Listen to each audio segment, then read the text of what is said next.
Hola jóvenes de tercero medio, espero que estén todas y todos muy bien. Comenzamos entonces con la retroalimentación número 2 y vamos a plantearnos la pregunta ¿qué aprendimos y qué repasar? Respecto de la unidad de prevención e infecciones que fue evaluado a través de la evaluación formativa número 2. Esta es tercera o cuarta vez que hago este video, así que espero que esta vez salga bien. Vamos allá. Para empezar, esta es la actividad que estamos realizando, ¿cierto? La retroalimentación de la evaluación formativa número 2, que contiene las respuestas de las preguntas, la fundamentación y además unas actividades de repaso que ustedes van a poder realizar. En este caso son 4, acá salen más porque es la guía anterior. Ahora, ¿cuáles son las páginas del texto de estudio de Ciencias para la Ciudadanía que contienen su información? Desde la 60 a la 77. Esos son todos los temas que trabajamos en esta unidad número 2. El objetivo, por supuesto, fue identificar estrategias para estudiar, prevenir y enfrentar sistemáticamente enfermedades infectocontagiosas, varias, ¿cierto? Y estos son algunos conceptos que ustedes podrán detectar y recordar. Algunos más familiares que otros, por supuesto. Bien, este objetivo lo trabajamos a través de las guías 8 a la 12. El sistema inmune, agentes patógenos, vacunas, enfermedades infectocontagiosas y la guía 12 de enfermedades infectocontagiosas 2, en que hablamos de ITS. Ok, sin más demora empecemos con la pregunta número 1. Voy a tratar de hacer esto bastante rápido. Respecto de la barrera de defensa primaria, ¿cuál de las siguientes afirmaciones son correctas? Acá el truquito, para identificar la correcta, que era esta, ¿cierto? Había que recordar qué es la barrera primaria. Por supuesto acá se habla de barrera primaria, secundaria y así. Vamos a ver qué es la barrera primaria. Si nosotros nos dirigimos a la guía número 8, tenemos información respecto del sistema inmune en general, ¿cierto? Pero si nosotros vamos al libro, además, que nos pedía, ¿cierto?, esta guía ir al libro, tenemos que la barrera primaria es un conjunto de estrategias químicas como el jugo gástrico, físicas como la piel y mucosas, y biológicas como la flora bacteriana. Además, si nosotros vamos a la guía, a esta parte, nos vamos a encontrar con lo siguiente, que entre las barreras defensivas primarias tenemos el moco, la saliva y las lágrimas, ¿cierto? Es justo lo que está mencionado acá. Y que el moco tiene sustancias que matan microorganismos. Con esto ya era suficiente como para identificar que la correcta era esta, ¿cierto? Pero que el resto no correspondía a la barrera primaria porque se está refiriendo a la barrera secundaria y terciaria. Vamos a la pregunta número 2. Sobre la función y acción de barreras secundarias y terciarias, ahora sí, del sistema inmune, ¿cuáles de las siguientes afirmaciones es o son correctas? Acá en este caso la alternativa correcta era todas son correctas porque todas son afirmaciones ciertas. ¿Cómo lo verificamos? Nuevamente, dirijámonos a la guía número 8. Acá, en esta parte, tenemos que, una vez se supera la barrera de defensa número 1, ¿cierto? La primaria, el cuerpo tiene una serie de células que son capaces de defendernos, que son estas que están acá. Una cantidad bastante grande de células de la línea mieloide y linfoide, que son todas estas, ¿cierto? Y además el texto de estudio nos menciona algunas informaciones respecto de las barreras secundaria y terciaria, como que la secundaria es un proceso innato, como inflamación, fiebre y fagocitosis, y la barrera terciaria, producción de anticuerpos, células asesinas y células de memoria. Es decir, que las afirmaciones que estaban acá eran todas correctas respecto de las barreras secundarias y terciarias. Pregunta número 3. Los agentes patógenos que nos enferman. ¿Cuáles de las siguientes afirmaciones es o son incorrectas? Acá estamos buscando una mentira, ¿cierto?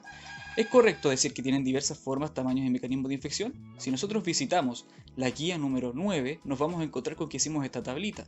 Esta tablita estaba en función del tamaño, ¿cierto? Y cada uno tenía un tamaño diferente. Además, en el texto de estudio ustedes podrán ver que tienen distintas formas también y medios de infección.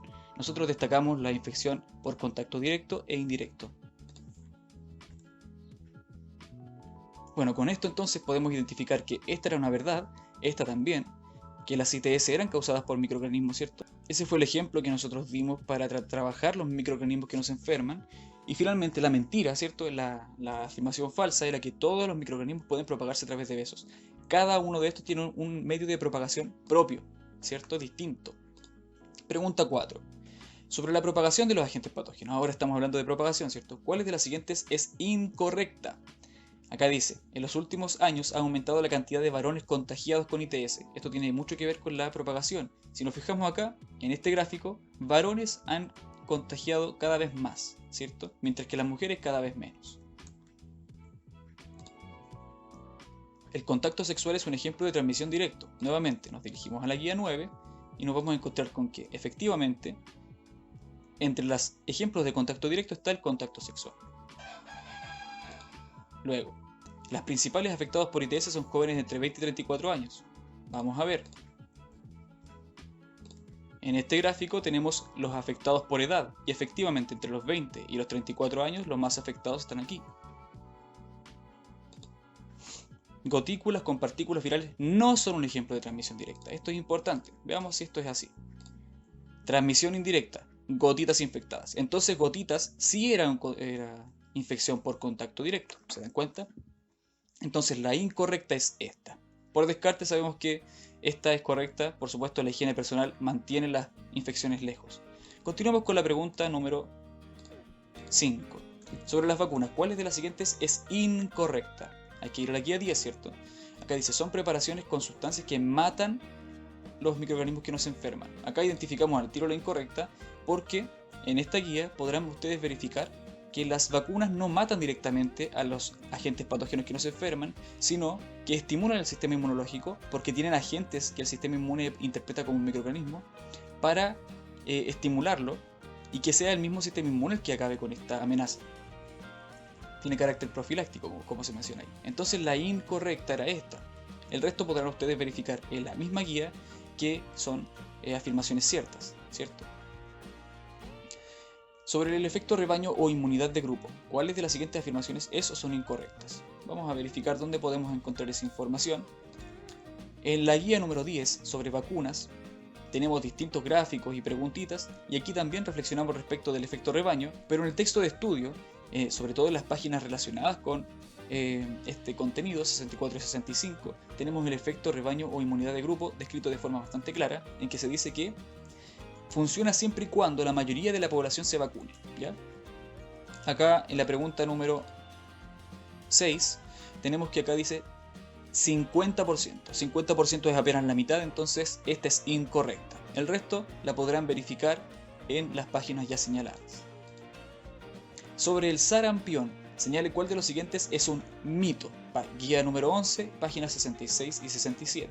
Tenemos acá una serie de afirmaciones y tenemos que verificar cuál es una mentira, ¿sí? La última parecía un mito, sin embargo, si ustedes se dirigen al texto de estudio, acá, si se dirigen al texto de estudio, entre las páginas 64 y 65, más bien 66 y 67, van a encontrar en un cuadro de texto muy breve que ahí dice que el único reservorio actual conocido es el ser humano. Entonces esa era cierta, el mito no es aquella. Entonces tenemos que buscar en otra parte el mito. El sarampión, por supuesto, es uno de los que se transmite más rápido porque tiene un R0 muy alto. Y acá está el mito. El exantema o sarpullido no es un indicador de si una persona contagia o no. ¿Por qué? Porque la persona puede infectar a otros desde 4 días antes de la aparición del sarpullido hasta 4 días después. Es decir, que esta persona puede estar 4 días contagiando a otros sin que nadie se dé cuenta porque no tiene sarpullido. Por lo tanto, el mito es que el exantema o sarpullido es el único indicador. Bien, vamos con la pregunta siguiente. Sobre las enfermedades infectocontagiosas, influenza y anta. ¿Cuáles de las siguientes son verdaderas? Acá todas son verdaderas. ¿Dónde podemos verificar esta información? Si nos dirigimos a enfermedades infectocontagiosas acá, vamos a encontrar que tenemos la influenza y el anta. El anta, por supuesto, se contagia por el Oligorhizomis longicaudatus, también conocido como ratón de cola larga. Tenemos algunas cosas acá. La influenza tiene varias cepas, algunas más graves que otras, ¿cierto? Algunos síntomas son fiebre, congestión nasal. Pueden causar pandemias durante invierno, es decir, que tienen pics durante invierno, o verano en el caso del anta. ¿Se dan cuenta? Y además recordemos que el anta y la influenza comparten síntomas como la fiebre, el dolor de cabeza y cansancio. Entonces todas estas eran verdaderas. ¿Cuál de las siguientes afirmaciones es un mito sobre el VIH ahora? El VIH es una enfermedad causada por el virus de inmunodeficiencia humana. Acá tenemos en esta guía la información respecto de cómo se contagia, cómo prevenirlo y cuáles son los síntomas, ¿cierto? Pero además en tu texto de estudio podemos encontrar esta información entre las páginas 72 y 73, por ejemplo, que se caracteriza por inmunodeficiencia, ¿cierto? el sistema inmune se encuentra debilitado, principalmente las barreras secundaria y terciaria, ¿ya? Además, tenemos que es causado por un virus, ¿cierto? Entonces, tenemos que el mito sería que puede contagiarse a través de cualquier contacto. Si nosotros nos dirigimos al texto de estudio nuevamente, a la sección de mitos, vamos a encontrar que el VIH no se puede contagiar por cualquier medio, sino por intercambio de fluidos principalmente el plasma sanguíneo, y que no se transmite por picaduras de insectos, abrazos, comer junto a una persona. Entonces, esa era falsa, ese era un gran mito. El resto son todas afirmaciones ciertas que ustedes pueden verificar en sus textos de estudio. Sobre todo esta, en el texto de estudio van a encontrar cuál es el test que se aplica para detectar el VIH o ya su enfermedad del SIDA. Finalmente, la última pregunta sobre las ITS, todas, infecciones de transmisión sexual en general. ¿Cuál de las siguientes afirmaciones es o son correctas? Guía número 12, página 72 y 77.